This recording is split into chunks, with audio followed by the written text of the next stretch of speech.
SEA Games 2025 belum dimulai, tapi panasnya sudah terasa sampai Jakarta.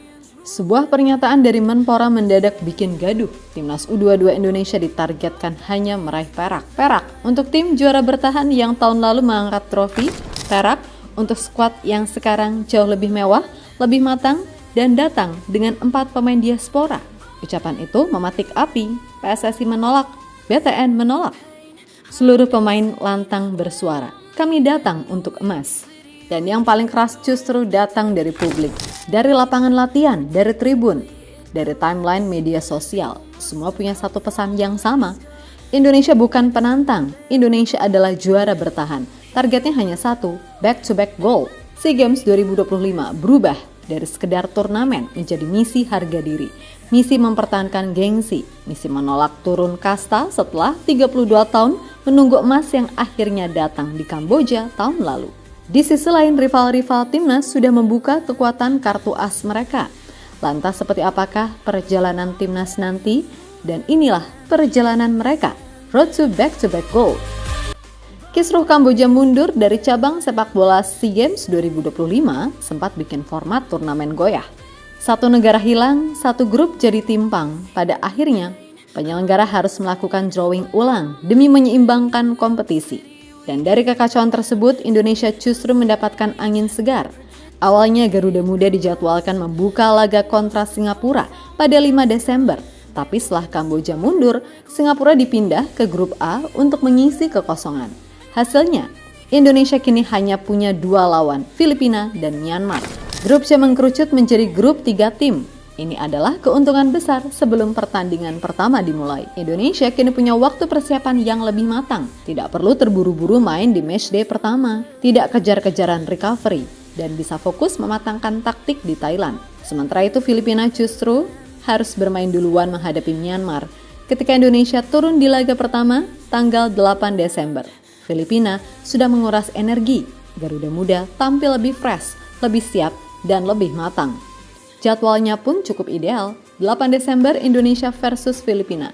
12 Desember Indonesia versus Myanmar. 2 pertandingan, 2 final kecil. Semuanya menentukan tiket ke semifinal. Tidak ada laga mubazir, tidak ada ruang untuk lengah. Dan yang paling penting, Indonesia mengawali turnamen dari posisi menguntungkan, bukan tertekan.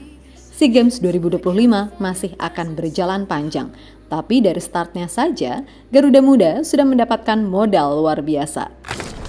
Dalam sejarah timnas U22 SEA Games, kali ini Indonesia membawa skuad yang paling mewah. Ya, untuk pertama kalinya Indonesia membawa 4 pemain diaspora sekaligus ke turnamen ini. Ivar Jenner, Marcelino Ferdinand, Mauro Zelstra, dan Dion Max. 4 nama yang kalau dilihat satu persatu kualitasnya sudah level senior.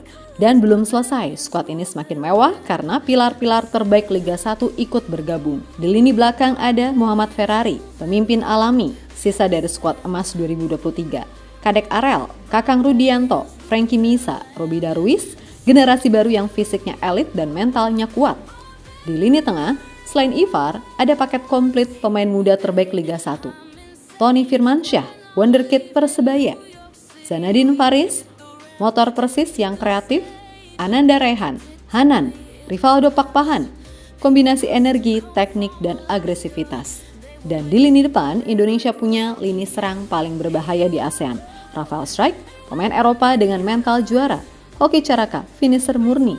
Jens Raven, penyerang Bali United yang sedang naik daun. Rahmat Arjuna, winger eksplosif.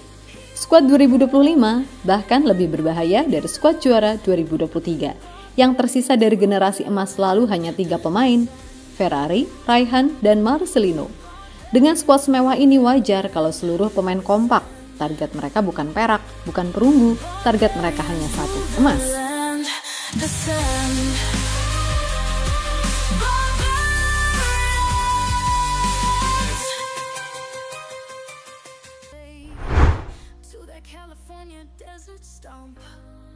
Setelah drawing ulang, grup C memang terlihat kecil, hanya 3 negara.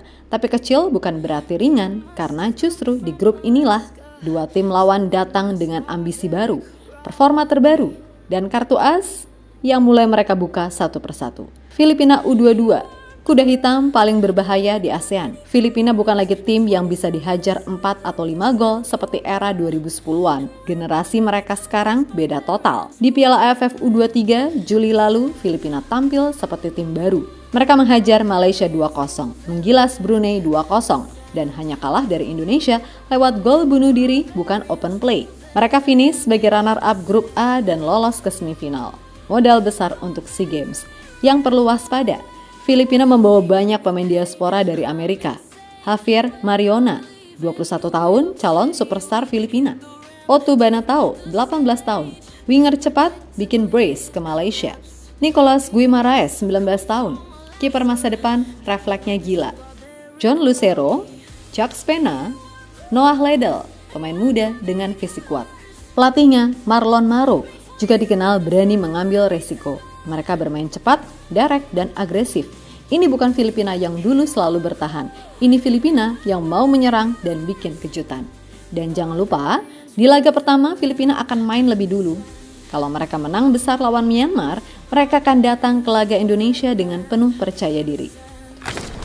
Myanmar U22, tim misterius yang selalu mengganggu. Myanmar bukan tim yang paling kuat tapi juga bukan yang paling lemah. Mereka berada di area abu-abu. Tim ini bisa mencuri poin ketika diremehkan. Secara historis, Myanmar U22 adalah tim yang sering bikin kejutan di SEA Games. Perak 2007, Perak 2015, pernah beberapa kali tembus semifinal dan selalu memberi perlawanan keras. Karakter Myanmar bermain ngotot, tempo cepat, agresif dan penuh energi, mengandalkan momentum dan emosi pemain. Kelemahan mereka, pertahanan rapuh, finishing tidak stabil, sering kebobolan saat diteror tim yang lebih teknis. Tetapi, tim seperti Myanmar justru sering jadi masalah. Sekali lengah, mereka bisa memberikan sengatan yang menyulitkan. Bagi Indonesia, Myanmar adalah tim yang harus diselesaikan dengan efisien. Jangan kasih celah, jangan kasih momentum. Grup C bukan grup berat, tapi justru grup yang penuh jebakan. Filipina sedang naik daun, Myanmar adalah tim yang penuh kejutan.